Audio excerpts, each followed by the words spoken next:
peut-être changer vos cheveux. Ouais, j'ai remarqué ça.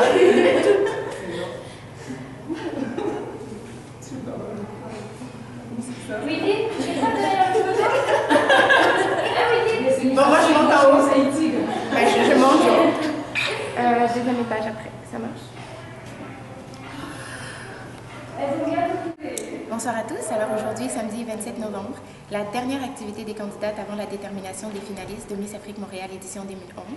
Aujourd'hui, une activité un peu plus humaine, une activité intellectuelle dirigée par la journaliste Radi Bey. Je vous explique un peu le déroulement. En fait, c'est très simple. Les aspirantes seront invitées à débattre de sujets sociaux. 3 sujets ont été sélectionnés. Le premier étant le culte de la beauté, le deuxième étant l'avortement et le troisième étant les idées reçues sur l'Afrique. Alors voilà, je vous laisse admirer nos candidates, discuter et débattre de ces sujets. Merci.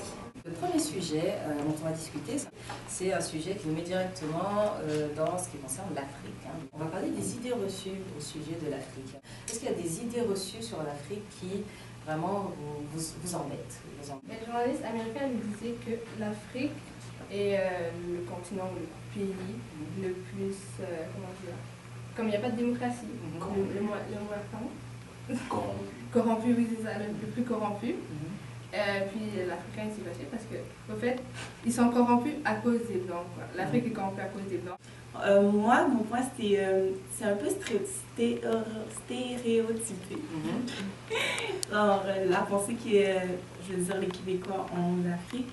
Mon point, ils vont penser que tu viens d'Afrique, donc chaque jour, vous êtes en train de danser la danse de la pluie. C'est vrai, mais c'est vrai. Moi, j'étais au primaire, il y en a même un qui m'a demandé si on vivait dans les arbres. Moi, c'est plus sur la pauvreté et l'éducation. Ils pensent que tous les pays en Afrique sont pauvres, qu'il n'y a pas d'éducation. Et quand vous arrivez, on va vous demander « Ah, mais comment ça se fait que tu parles français ?» ou « Comment ça se fait que tu me comprennes ?» C'est vraiment ça. Et la pauvreté aussi. Il y a tous les pays en Afrique qui sont pauvres, les enfants ne mangent pas, se nourrissent pas. Oui, et par rapport à la pauvreté, ce qu'elle vient de dire, il m'est arrivé la même chose, Connecticut encore. C'est-à-dire que ils se demandaient tout le temps comment j'ai fait pour venir à Hartford en fait. Et quand ils ont vu ma maison, je les ai montré ma maison, je dis je ne vis pas dans une cabane ou un truc du genre. Ils étaient là, waouh, et pourquoi tu vis aux États-Unis alors? Ils sont toujours surpris en fait de voir qu'en fait l'Afrique c'est pas ce qu'ils voient, mais il y a beaucoup plus derrière. Puis voilà. Ben, moi, ce que je pense de ça, c'est que c'est basé beaucoup sur l'ignorance et c'est malheureux à dire aussi, mais c'est ce que les médias retransmettent de l'Afrique en fait. Parce que moi, je suis née au Canada puis j'ai grandi ici jusqu'à mes 8 ans. La première fois que je suis allée en Afrique, j'avais 7 ans. Et très franchement, j'avais une idée, mais la même idée en fait de l'Afrique avant d'y aller vraiment et de voir ce qu'était la réalité. Et c'est-à-dire que les gens pensent qu'on a un certain mode de vie, que oui, on vit tout nu, qu'on n'a pas de maison, que oui, tout ça c'est des visions, mais en même temps, en Afrique aussi, il y a beaucoup de gens qui se disent, ok, en Occident, oui, est-ce que c'est vrai que, je sais pas moi, que tout s'allume tout seul, tu vas taper dans la map, la lumière va s'allumer. Donc moi, je pense que c'est beaucoup ce que les médias retransmettent aux gens et qui se basent sur ça. Donc c'est surtout de l'ignorance qui parle de ça. Et Safietou, est-ce que tu penses qu'on a une responsabilité là-dedans? C'est-à-dire qu'il y a des idées reçues un peu partout sur l'Afrique. Est-ce que tu penses que nous, en tant qu'Africains, est-ce qu'on a une responsabilité? Oui, je pense qu'on a une part de responsabilité là-dedans parce que ça serait plutôt à nous, ceux qui sont membres de la diaspora, qui sont à l'étranger, de pouvoir... en fait, c'est l'ignorance. Ils ne connaissent pas, donc c'est pour ça ils ont des idées reçues là-dessus. La plupart du temps, on reste autant entre Africains et puis on se dit non, nous les Blancs c'est bon, et voilà ce qu'ils pensent de nous, ça sert à rien qu'on traîne avec eux. Et voilà, c'est comme ça que bon, ça se développe et l'ignorance continue. Et puis après, on continue à se plaindre et puis continuer à apporter les mêmes jugements. C'est sûr qu'il faudrait éduquer les gens et chaque fois qu'on a la possibilité de leur apprendre, de leur montrer des exemples, comme mettre l'emphase et essayer de... Je sais pas comment expliquer. De leur montrer un petit peu... Oui, parce que surtout ce qui m'avait le plus énervé, c'est par exemple pendant la Coupe du Monde. Ils avaient une merveilleuse opportunité de montrer à quel point l'Afrique du Sud, c'est un super beau pays, super bien développé. Et le 3/4 des reportages qu'ils faisaient à Radio-Canada, c'était pour montrer les petits coins qui étaient vraiment désavantagés. Donc à la place de donner à ce pays un boost économique, de venir faire vos vacances en Afrique du Sud, ils étaient plus en train d'encore enfoncer et dire « Oh, on fait la Coupe du Monde là, mais oh, regardez comment c'est pauvre. Donc, ils sont toujours là en train de faire une mauvaise représentation de l'Afrique. Et c'est ça surtout qui m'énerve. On est un peu toutes bombardées par ce qu'est censé être le format de beauté. La femme souvent blanche, si elle n'est pas blanche, elle est claire, elle a les traits fins, elle a les cheveux lisses et longs, elle est maigre, elle est grande, blablabla. Donc il y a toute cette image-là qui est autour de ce qu'est censé être la beauté.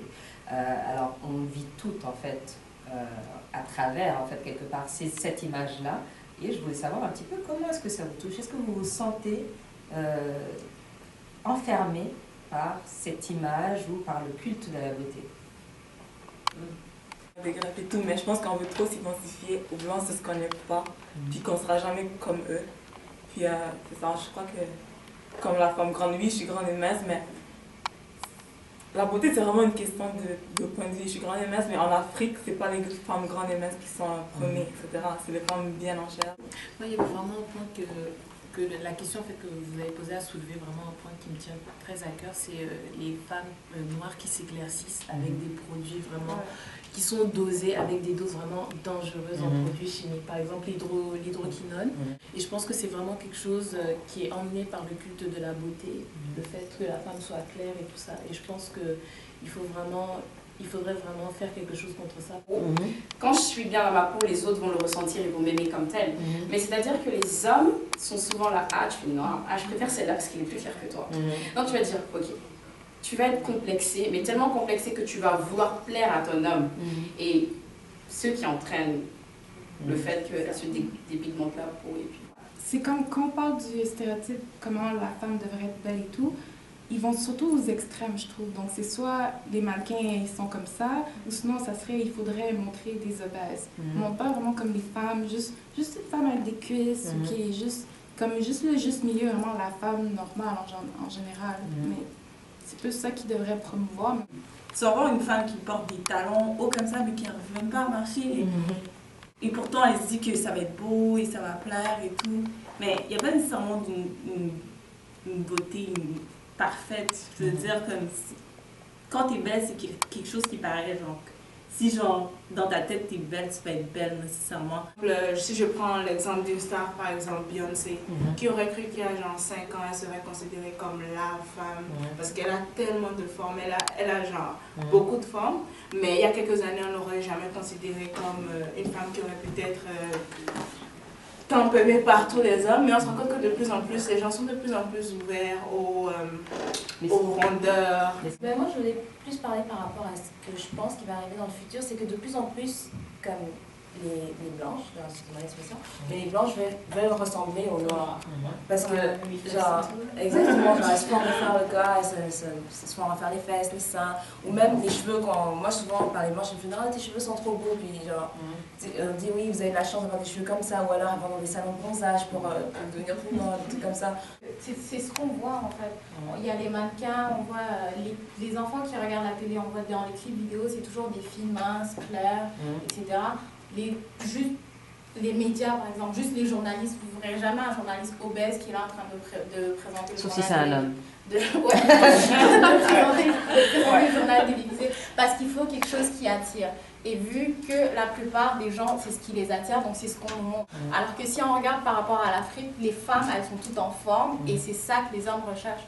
Donc c'est une question aussi de société. Moi, je trouve que genre, l'image de la beauté, c'est les gens qui sont autour de toi, c'est pas juste la télévision. La télévision, je trouve que c'est trop vaste pour qu'on s'arrête sur ça. C'est ça que les gens proches de toi te font ressentir, je trouve. Donc si les gens autour de toi te montrent que tu es belle et tout, ça va aller, mais si ils ne montrent pas. Voilà, alors c'était l'activité intellectuelle Women and Society dirigée par Khady Bey. À partir de maintenant, le comité d'organisation de Miss Afrique Montréal se rencontrera pour déterminer quels seront les finalistes. Donc je vous explique un peu comment ça va se dérouler à partir de maintenant. Les candidates officielles de Miss Afrique Montréal édition 2011 vous seront dévoilées le 2 décembre. Et puis l'aventure se continue. Juste mentionner également que l'aventure ne va pas se terminer pour les candidates qui ne seront pas sélectionnées. Également une série d'activités qui seront organisées à partir du mois de décembre et ce jusqu'au couronnement de la Miss le 5 février. Il y aura une activité culinaire, on va continuer les activités sportives, on va continuer les activités danse en vue de la préparation pour le jour du concours, le jour J. Il y aura également des activités sociales, des activités humanitaires et puis vous aurez la chance encore une fois de pouvoir suivre nos candidates dans cette aventure. Merci.